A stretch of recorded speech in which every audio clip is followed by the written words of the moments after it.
Bonjour à tous et bienvenue à nouveau au cours. Aujourd'hui, j'aimerais vous proposer des exercices de coordination et de simultanéité. En effet, une des caractéristiques du Wing Chun, c'est d'utiliser les deux bras simultanément et non pas l'un après l'autre. Par exemple, la plupart des arts martiaux fonctionnent avec un geste de défense et puis une contre-attaque. Ou lorsque on veut passer à l'attaque, on va parfois écarter la garde et puis frapper. En Wing Chun, ces deux gestes se font la plupart du temps simultanément. Par exemple, au lieu d'écarter et frapper, on va faire les deux gestes simultanément. Donc, pour arriver à faire ça correctement, c'est-à-dire utiliser les deux mains en même temps avec des gestes différents, on a quelques petits exercices que je propose la plupart du temps aux débutants dans leur première semaine ou deuxième semaine ici au cours. Donc je vous ai préparé une petite série d'exercices que certains d'entre vous connaissent déjà bien et qu'on va répéter ensemble.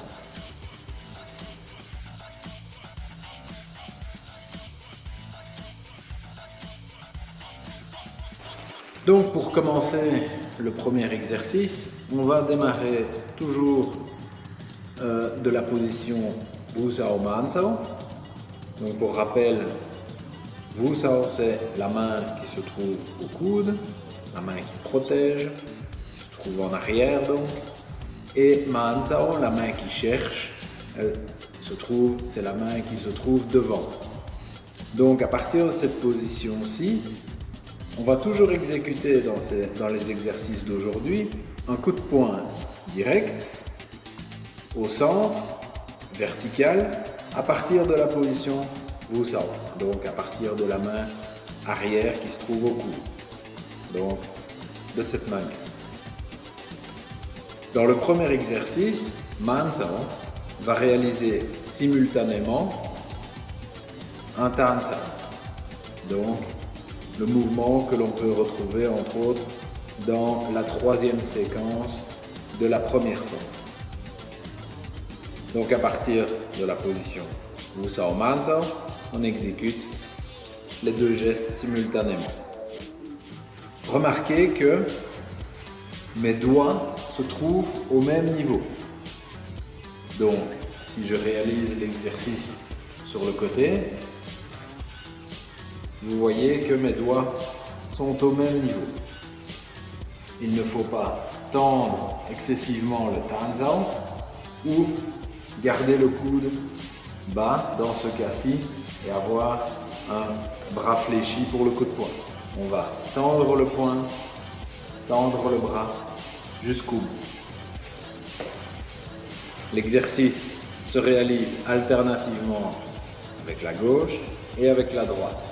Donc à partir de Wu Sao Man Sao, Tanda, donc Tan et coup de poing, et puis Wu Sao Man Sao de l'autre côté et Tanda. Gauche devant, 1, droite devant, 2, gauche devant, 1, droite devant, 2.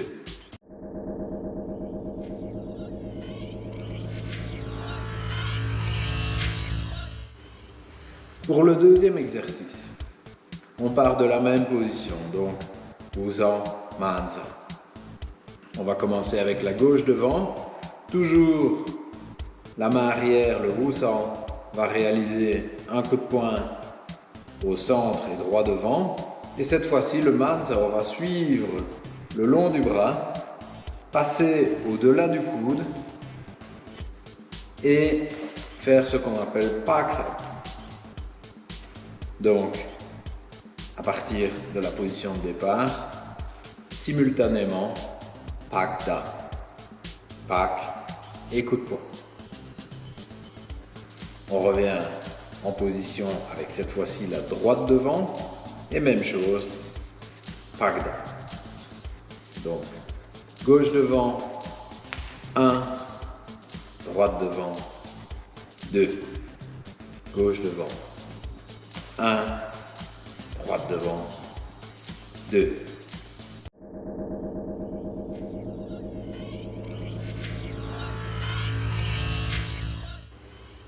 Pour le troisième exercice, on part toujours de la même position, Wusao Mansao.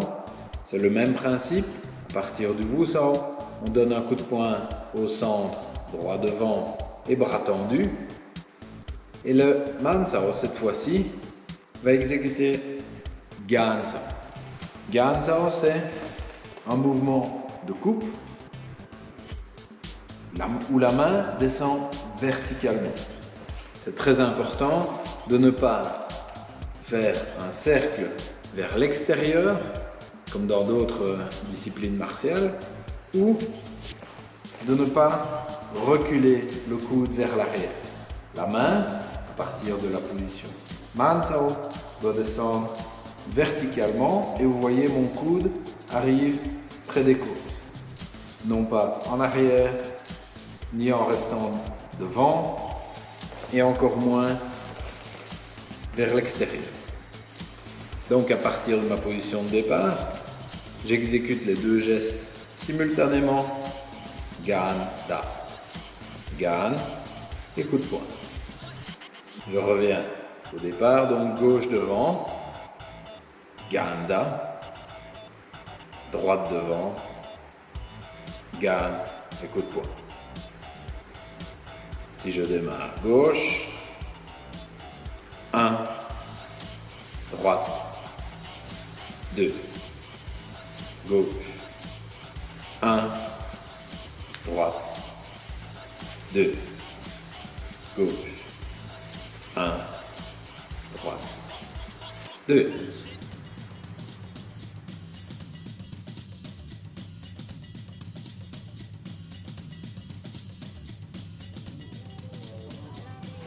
Une fois que vous avez exercé chaque exercice séparément, on peut maintenant les combiner. Par exemple, Tan, à gauche et à droite, et puis Pak, à gauche et à droite. Et je reviens au départ. Tan, et puis Pak. Je peux aussi combiner Tan et Gan. Tan, gauche, droite, Gan, gauche, droite. Et ainsi de suite. Et puis, lorsque vous êtes familier avec les différentes combinaisons, on peut exécuter les trois l'un à la suite de l'autre et en boucle. Donc, Tan, gauche et droite, Pak, gauche, droite, Gan, gauche, droite et revenir au départ. Tan, Tan, Pak, Pak, Gan, Gan et ainsi de suite. Notez que à chaque fois, je reviens en garde avant d'exécuter le mouvement.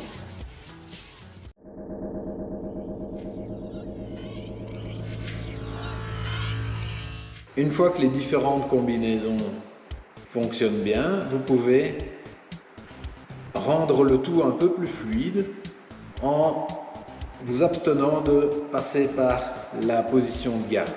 Et donc on passe directement de l'un à l'autre de manière plus fluide. Toujours, par exemple, les trois l'un à la suite de l'autre, avec Tan, Tan, Pak, Pak, Gan, Gan, Tan, Tan, Pak, Pak, Gan, Gan.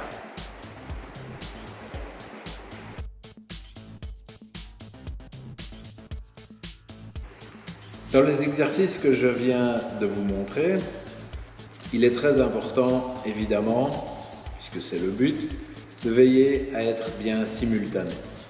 Faites bien attention à ne pas démarrer ici votre coup de poing et le Mansao n'a encore rien fait. Ou de faire Tan et puis le coup de poing par la suite.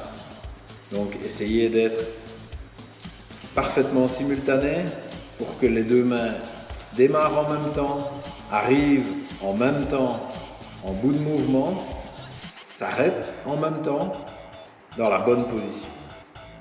Les erreurs fréquentes sont simplement des erreurs de coordination, c'est-à-dire que tantôt on va garder les deux mains verticales, tantôt on va peut-être avoir les deux mains à l'horizontale. C'est normal et après quelques répétitions, vous allez voir que vous allez très vite assimiler le mouvement et mieux contrôler vos bras, ce qui est le but de l'exercice.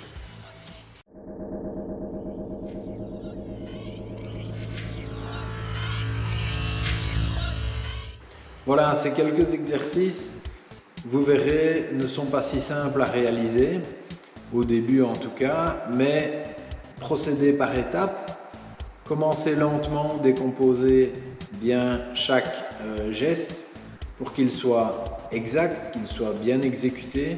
N'essayez pas d'aller trop vite, ça ne sert à rien au départ, généralement la vitesse n'amène jamais de la qualité. Privilégiez d'abord les gestes lents et d'une exécution parfaite, et puis la vitesse viendra naturellement avec la fluidité et avec les répétitions. Ces gestes, ces exercices peuvent être exécutés n'importe où, à n'importe quel moment, et vous permettent d'acquérir un meilleur contrôle de vos bras et de vos mouvements. Il vous encourage aussi à privilégier l'exactitude de vos positions et de vos gestes. Et donc, ça me semble, en tout cas, quelque chose de très très important en Wing Tsun, car c'est une grosse partie de notre entraînement, c'est d'avoir le contrôle le plus parfait possible sur nos mouvements. Donc, allez-y pas à pas. Et vous verrez très rapidement, vous arriverez à exécuter ces différents exercices sans aucun problème. Par la suite, alors vous pouvez essayer de les combiner avec d'autres positions, d'autres gestes. Vous pouvez par exemple exécuter des rotations, des pas en avant, en arrière, et pour ça vous pouvez vous référer à la vidéo sur les déplacements par exemple. Voilà, j'espère que cette vidéo d'exercice vous a plu. N'hésitez pas, comme d'habitude, à me laisser vos commentaires et je vous donne rendez-vous le plus vite possible ici au Kun et sinon dans la prochaine vidéo. Portez-vous bien, entraînez-vous bien et à bientôt.